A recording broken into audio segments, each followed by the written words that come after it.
سمجھیں۔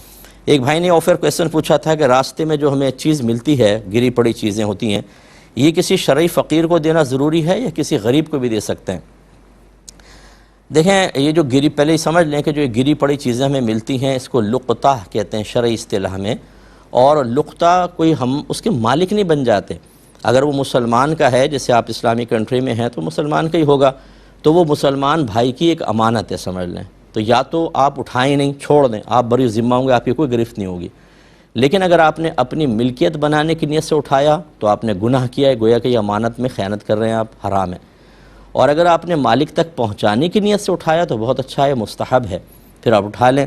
لیکن وہاں پہ پھر جس طرح عرف میں کسی بھی گمشدہ چیز کے اعلان کا طریقہ ہو، وہ طریقہ آپ کو اختیار کرنا ہوگا۔ اگر مالک مل جائے تو ٹھیک، جب آپ کو یقین حاصل ہو جائے کہ مالک اس کے تلاش سے مایوس ہو چکا ہے اور اس میں کوئی ٹائم پیریڈ نہیں ہوتا، یہ چیز کی قیمت کے اعتبار سے مختلف ہو سکتا ہے، آپ کو سونے کا پورا سیٹ ملا ہے تو اس میں کافی عرصے تک آدمی تلاش کرے گا۔ آپ کو 5 روپے ملیں، 10 روپے ملیں، 50 روپے ملیں، کون تلاش کرتا ہے؟ تھوڑی دیر دیکھے گا، ختم۔ تو جب آپ کو لیکن یقین ہو جائے بہرحال کہ مالک اب اس کے تلاش سے مایوس ہو چکا ہے، تو خود غریب ہیں تو خود رکھ لیں۔ اس میں شرعی فقیر کا ہونا ضروری نہیں ہے، ضرورت مند ہوں بس ٹھیک ہے، آپ اگر ضرورت ہے آپ کر سکتے ہیں۔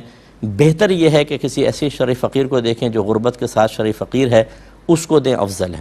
اپنے خاندان میں بھی دے سکتے ہیں، پڑوس میں بھی دے سکتے ہیں۔